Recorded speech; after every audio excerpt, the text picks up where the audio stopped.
new Zelda games, like, they're incredible. Like, what an incredible thing to do to make a game that alive and expansive on such limited hardware.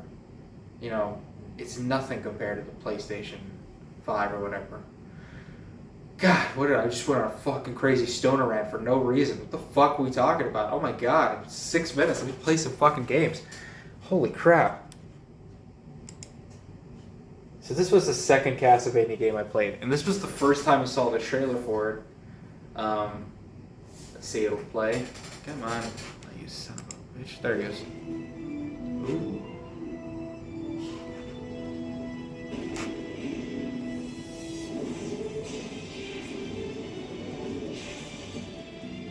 Yeah, that's the protagonist, and that was fucking badass. I don't know if you can't tell me that wasn't. The fucking background, the piano, the fucking... You see those axe guys a lot. They're a pretty common enemy in a Castlevania game, but then you see it like in an anime. You just realize how fucking... A lot of the monsters in this game, like if you... In any other medium, they would just be crazy to look at. So, but because you don't really pay attention... You're killing so many of them in such a low graphic kind of fidelity, you don't really get a chance to appreciate their design. That Axeman has a cool design. This white dude does not. This white dude is very pale. His hair is very white. His eyes are somehow whiter than everything else, but just look at this screen. Like, what was this protagonist supposed... He is this white guy. He is the, like, crazy essence of white. Like, he looks like... God, Jesus Christ. I mean, just look at him. It's like almost blinding me. His name is Soma Cruz, by the way.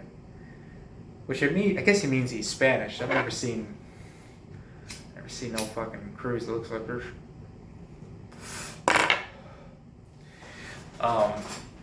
And he's, this is, again, a sequel to Aria of Sarrow, so we introduced him before. And he has his ability to absorb the spells of monsters. That was his chick, that was his lady friend. That was his lady friend, the little girl in red that you saw for a second appear in his brain in the midst of fighting. It's very anime, but also like Saturday morning cartoon anime kind of vibe to it with this shit. But you saw him absorb abilities, and that really became that really started the trend in Castlevania games of absorbing abilities from monsters and them being your spells. Like, I don't know if it was like that in Symphony of the Night, but it wasn't done in Circle. I'm assuming it was in Symphony of the Night, right? Maybe? I don't know. I have to find out. I'm going to play it later. But Circle of the Moon, what you saw was the card system, which, yes, do drop from monsters, but it's not like you're absorbing an ability specific to the monster. You know what I mean? In this game, like, that axe guy will give you an ability to throw an axe. The bone guy will give you an ability to throw the bone. So you're using actual moves of the monsters to fight other monsters. It's kind of interesting. It's an interesting concept. But it became kind of the standard thing for a lot of the games after that. All the other ones, like, were kind of like, Portrait of Ruin and Order of Ecclesia were both like that. Like, very much followed that. And that started an Aria of Sorrow. You know? Super crazy. And these are basically the three, like, people that are going against them. Again, very Saturday morning cartoonist. Like, when I think about some of the designs, I haven't watched this game forever, and I've gone through the other Castlevania games fairly recently. It's a very cartoony kind of... It was really like they were, like, trying to appeal to a much more mainstream audience with this particular title. Because I don't feel this vibe when I play Harmony of Dissonance or when I play Circle of the Moon. And Order of Ecclesia also. I don't feel that way about that one either. I think that one has a much better story. This one really gets a little, like, very cartoony. Like Avatar, The Last Airbender cartoony. That guy's abilities all dressed all fucking snazzy out. His fucking Great Gatsby outfit. He just, he absorbs abilities. He's basically like a rogue. You know? I mean, again, just like X-Men shit, you know? And the other guy, you think that's kind of corny? Like, whatever, like fucking absorbing abilities. Like, who gives a fuck, right? Like, it's so, like, lame as an ability. Whenever you see that in an anime or, like, a fighting game character that does other people's abilities, like, it's so lame. You're like, get the fuck out of here with that shit. Oh, like, oh, you're a mime or whatever. Like, ooh, that's supposed to be so complicated. Like, who the fuck cares? Like, I'm sorry, like, Rogue is kind of cool because her design is cool, but not because of her ability. You know what's cool about her ability is that she's kind of like a femme fatale kind of thing. Like, that's what they mainly focus on. Not like, you know, her just being a copycat person. It's just so weird. I hate that ability. Anyway, let's keep going. You think that was cartoony? Fireman, that's right. You see that dude? Like, you saw that fucking dude with the fire red hair? It looked like Quasimodo or whatever the fuck. Like, he's all like fiery and temperamental, and he's got this fiery outfit, and he shoots fire. That's his ability. It's a weird thing, right? Like, what an odd. I don't know how I feel about the idea of if you're having guys do moves specific to elements. Why is there? It feels weird when they're just by themselves. You know what I mean? Like, I'm fireman, and everybody else has like weird abilities that are not really related to an element specifically. It's just weird. Like, you don't have Waterman or Iceman or something like that. Like, you're gonna have Fireman, right? Like, why not just go full out Mega Man with that shit? You know? You fight Fire Guy first, and actually, in beating him, when I beat Fireman the first time, Fire Guy, the Human Torch, I don't know who gives a fuck. When I beat him, I got the bad ending the first time. That was the first time and I don't think there were any, I don't remember if there were any bad endings for Circle of the Moon. I don't think there are. So this is the first game that really introduced me to the idea, and it's in all the other Castlevanias. I don't know if it's in Circle of the Moon. I don't think so, actually. I don't think they included bad endings. I think there may be better endings, like if you complete it, maybe you'll see like something a little bit better, a little like Samus, you just get like a better picture or something at the end. But I think, I don't know, I have to look that shit up, because that's kind of bothering me now. But all the other Castlevania games, there's bad endings. There are endings that are like intentionally like, oh, you fucked up, you did something wrong, this ending blows. And this was the first one that had it. And the whole idea behind it, okay, we'll go through it a little bit later, because we're going to go through some of the playthrough. Ugly Troll Guy is actually a boss you fight in the game, so it's kind of cool.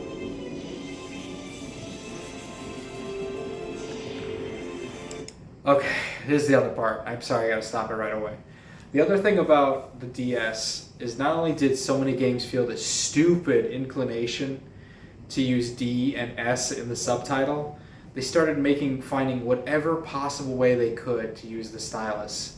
And for this one in particular, I always remember my stepdad just shitting all over this and being like, it's the dumbest shit ever.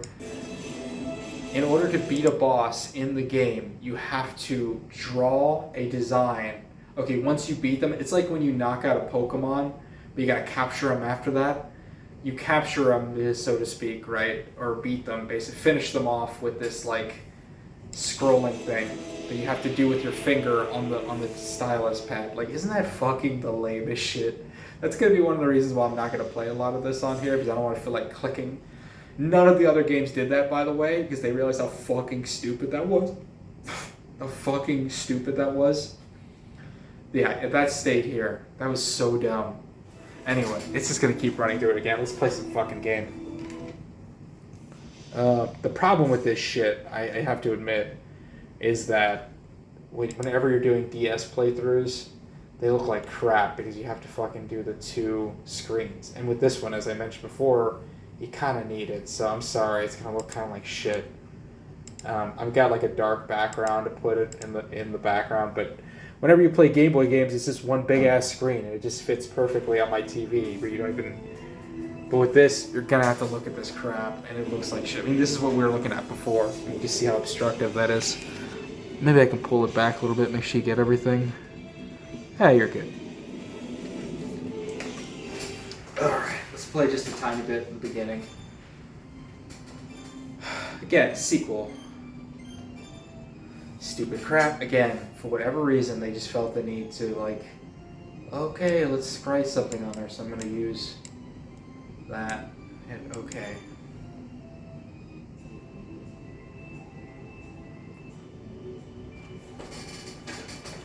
Maybe better to flip them after all. Hold on, sorry.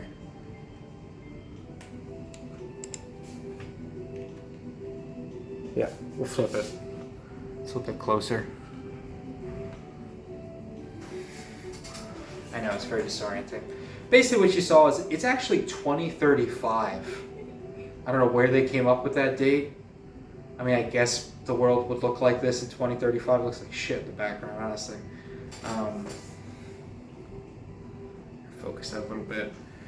And so in the first game, you go to like this like castle area or whatever the fuck, and like it's like the eclipse or something that happens right in the middle of it.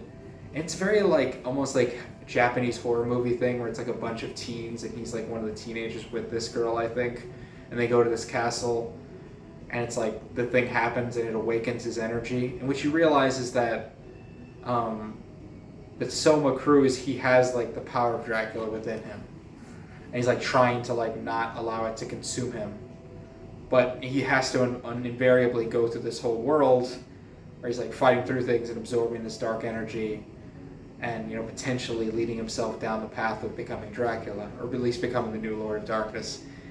Again, do I love that concept? Not really. It's like it's like that Jason movie where like it was like Jason Goes to Hell, and it's like Jason's spirit starts possessing people to start killing people. Like once you get to that point with Jason, it's like like I would rather just go back to fucking space. You know what I mean? Like it's terrible. Whoever came up with that concept is fucking stupid.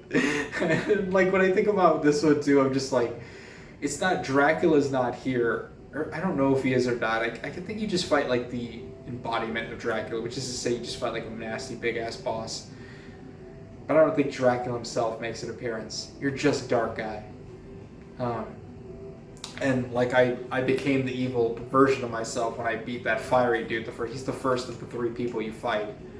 And so I got the bad ending. And he's like, it's been a year since that thing happened, so you destroyed that castle and saved the world. But I feel it's happening again. He's like, I haven't been able to do those abilities in forever. Like, it's over, it's gone. It's probably nothing. Look, don't worry, okay? Like, just so much reassurance. This past year, I haven't been able to use any of my powers I gained. And I don't like this girl's design at all. She just looks weird. Like, the more I look at it, the more I'm just like, what's going on? Like, what's happening with that hair? It doesn't really feel like it's connected much to her. Hold on, let me focus that better. Sorry. Maybe I'll just turn off this lamp. It might be easier. It's constantly needs to readjust the light. Maybe I'll just do that. But yeah, like, her design is just hideous. I think her weird, cloaky outfit looks like shit. Like, just everything about it is just ugly. He really does look like a fucking beetle. You may call me Celia, but not for long. Come forth, my servants.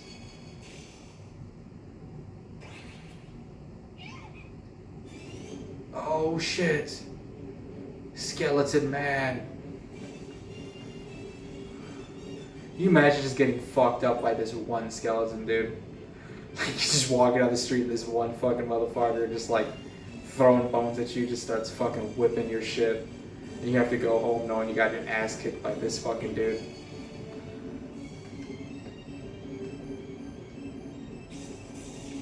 He hands me a shitty ass knife.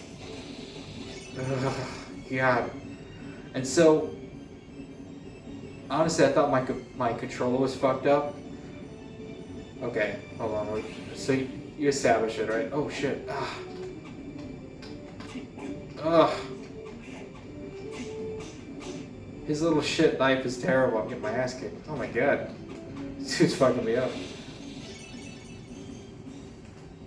So, the problem with this right now, and the reason why I'm having so much problems, is my controller is like all weird, like weirdly fucked up. Hold on. Fuck.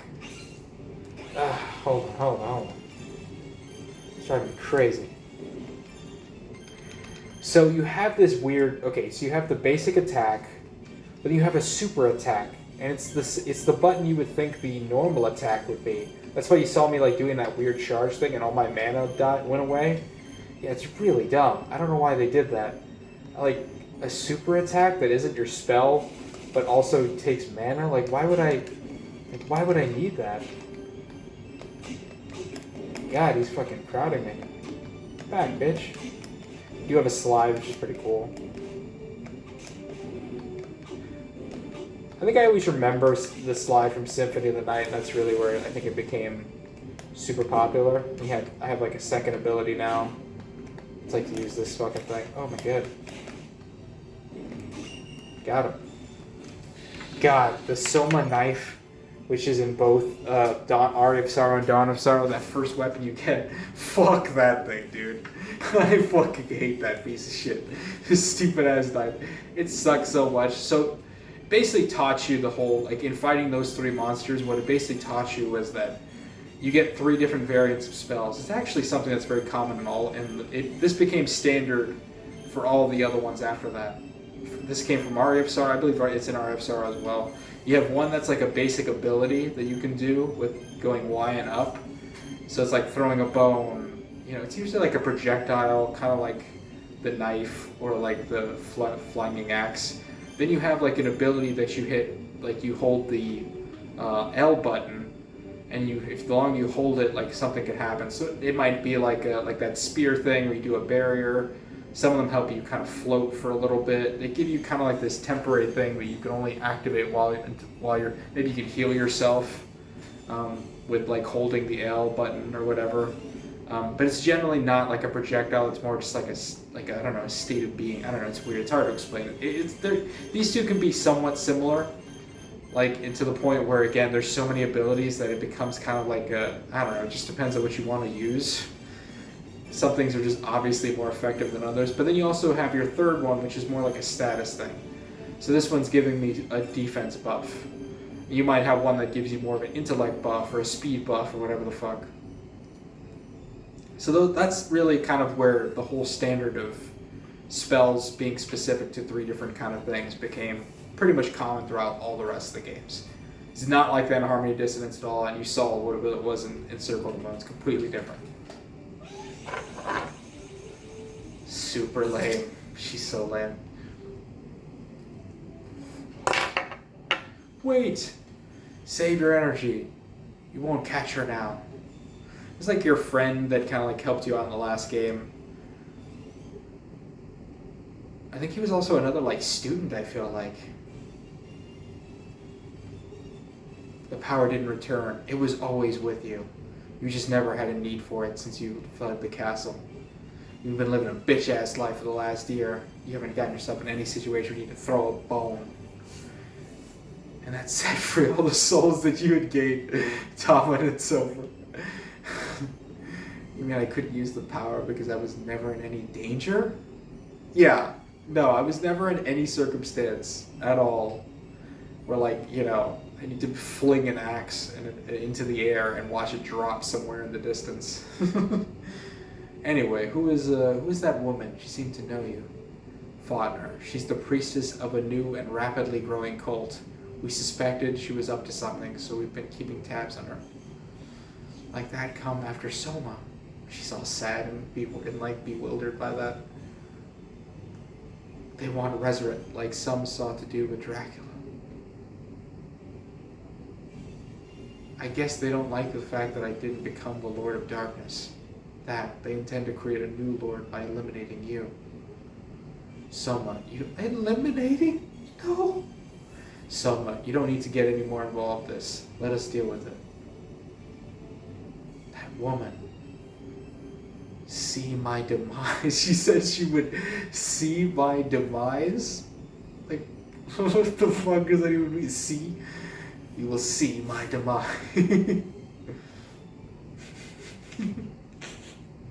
One part of the sentence just like focus so much on. Several days later.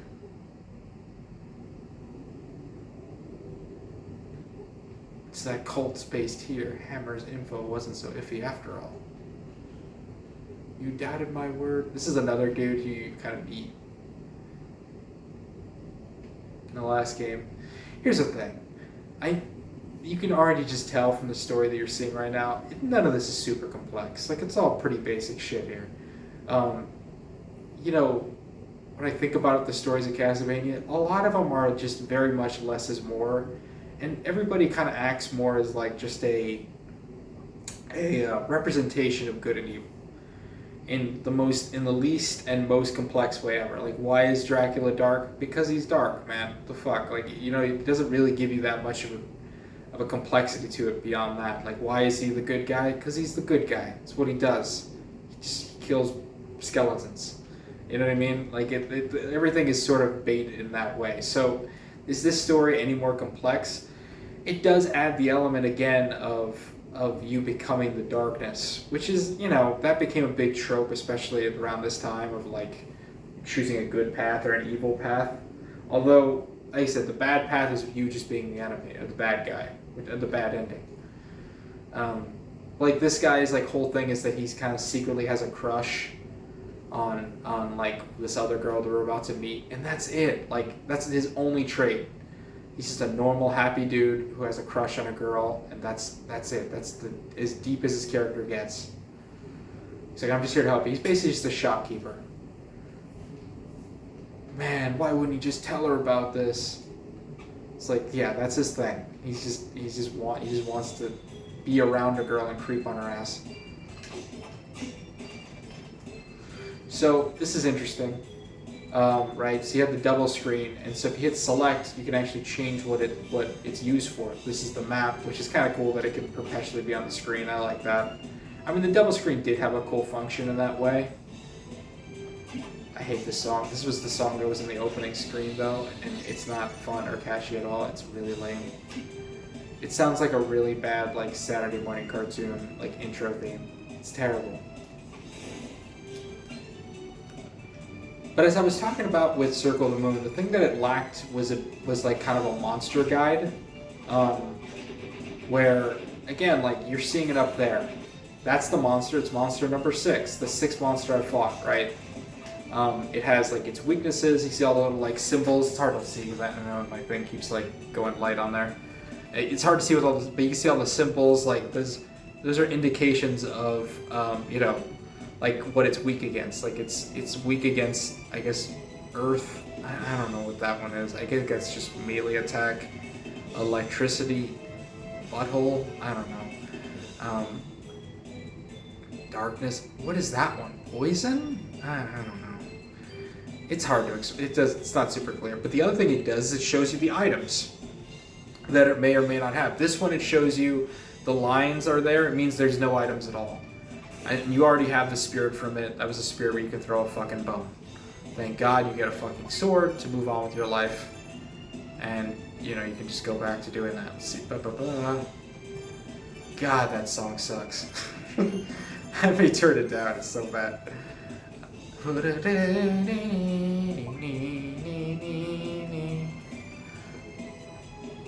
I think when I thought about this game and how good it was, I just always thought of it more in relation to how much more improved it was to Circle of the Moon. So it just definitely seemed more amazing as a game. When I think about Aria of Sorrow and Dawn of Sorrow, their style is not my style, man. Damn that song. Alright, let's check out this save screen, right? Definitely, I think, better than Circle of the Moons, but not by no means is it the best. Not even close. The little statue, like, it looks like a little elf angel kind of thing with the spear, and then just all these little beams of light. He also doesn't heal you until you save, which is fucking lame, too. The other ones you can hit up, it'll heal you, and you don't actually have to save, which is fucking awesome. But this one, in order to heal, you actually need to physically save, which is, like, I know that doesn't seem like it should matter at all, but it kind of does when you think about it. So, that one, like, okay, so you see, I'm gonna stop real quick. It's hard to see, because I know it keeps flashing in and out, but see, it's got those little question marks, 2 of them, item 1, item 2. This is an indication that this guy has items that he drops for me to get. And so that's, like I said, that's what I would desperately need in a game like Circle of the Moon. There's something like this. Yeah, I don't need to see what the item is. I still have to be the one to like search and get it and find out what it could be, right? That's kind of the intrigue. It's like, it's the mystery. I want to see what they has. Maybe he has a cool weapon or a cool, you know, a new piece of armor or whatever, a new ability. In this case, all of them have their own spirits, so you're not really thinking about that, but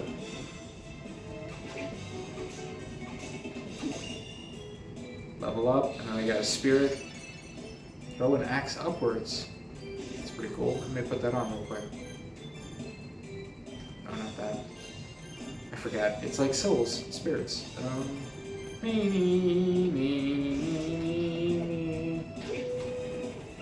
god.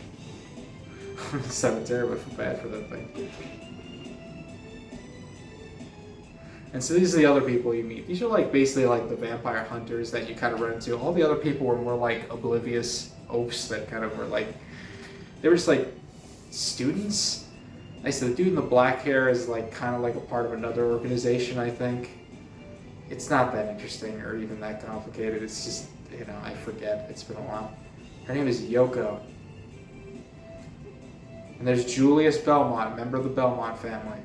So he's basically like the Richter, any of the, you know, Nithon, whips, crosses, holy water, swinging axe. He played me on Smash. This is basically what this guy can do. Cool. I always think it's kind of a cool concept. Like if you're not going to play as a Belmont, I like the idea that a Belmont becomes like almost like your rival.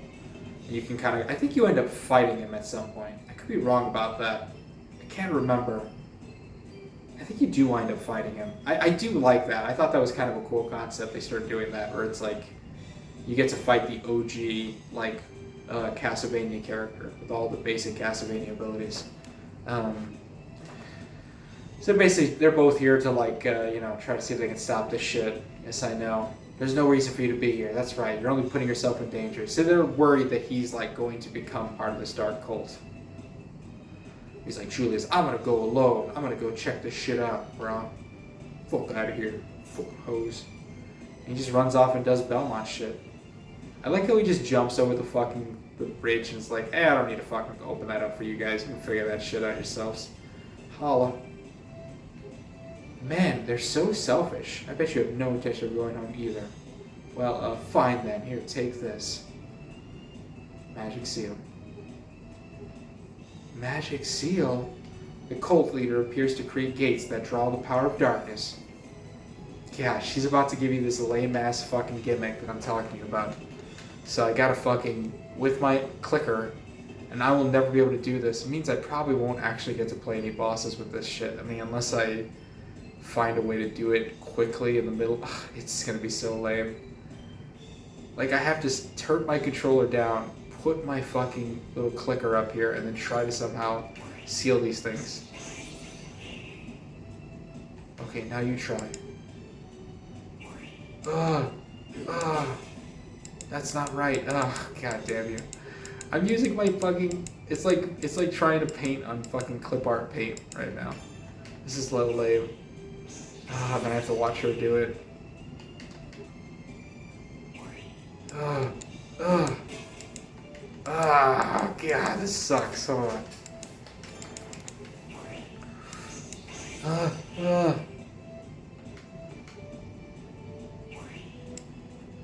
Oh god, alright. And if you don't do it, like, I think you have to fight him a little bit more. It's like, that's gonna be such a pain in the ass if I actually try to do a boss fight with that crap. I'm gonna see if I can actually do it and then give up. It's a dead end here. Only Jules could get in from somewhere like this. We should go back and find a different way. Alright, we have to. The rain and wind here either. Will you escort me? Sure, of course. So now you just... Yeah, I mean, that's pretty basic stuff for the most part. Like I said, it's weird how when I think about this game as like, I think people unanimously felt that it was a much better experience all the way around, and that it really stepped up the genre. I don't really know if I agree with that on that one.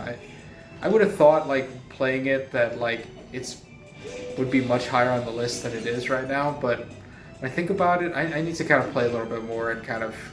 I'll tell you what, man, a game that has definitely been a lot better for me, or definitely like aged much better in my eyes, Harmony of Dissonance. I was a little bit about Harmony of Dissonance at first, and especially when I like was kind of Team Circle the Moon all the way. But the more I think about that game, we're gonna play a little bit in September. The more I'm like, man, that one was really fucking cool. I really enjoyed that a lot. Oh my god, I'm gonna turn this shit off really quick. Oh my god. with that one, like, I don't know, man. It had like a really unique style that I really got to check out again and kind of appreciate a little bit more from a different point of view. So I think the plan is going to be, I'm going to stop now with a lot of this stuff. I think the plan will be to do some Castlevania retro. It's funny that I didn't do this channel when I played any of the Castlevania games.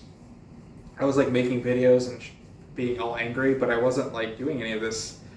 So now that like now that I'm doing it, I kind of want to at least do a little bit of some Castlevania material. So I think what's going to happen is in September I'm going to do like little bits of all of them. I have like my old save files of all the completed stuff I did for the other 4 games: Harmony of Dissonance, Aria of Sorrow, Portrait of Ruin, Order of Ecclesia. So maybe we could just look at those and you kind of like see aesthetically what I'm talking about and like how cool they were and how different they are artistically and everything, and talk about some of their gimmicks and everything. And with these, with Circle of the Moon, maybe I could do a boss fight. I'm not going to do a full playthrough of this game, fuck it. And I'm not going to do a full playthrough of Dawn of Sorrow either, but I'll probably try to see if I can do one boss fight of each. You saw the intros for both of them, but we'll do like a boss fight of each. And then kind of skip some final thoughts about things a little bit with those 2 games. But I'll do like a full little retrospective in September, because in October, I'm going to do a full playthrough from October of Symphony of the Night. Never played it before, but in many ways, it is the game that started this line of 6 different games. And I've never picked it up, let alone played it and beat it all the way through. I think I picked it up once, a handful of times, and definitely seen my uncle play it a little bit. But like, I'm going to play the PlayStation portable version of it, and I'm going to do a full playthrough. And you'll definitely see me do the beginning and then do like a few boss fights and maybe a few little moments where I think it's kind of worth talking about. And that'll be it. So I think that's going to be what's in store. What's in store for the near future? Fighting games. Rumblefish, I'm going to definitely get that game. And I think I want to do a few videos with co-oping with people. Like, I'd like to do a Mortal Kombat fighting video with my friend Kyler, and I'd like to do a Smash fighting video with my brother Ashley. I think that would be really fun. So, until then, sorry this video's long, but hey, time flies when I'm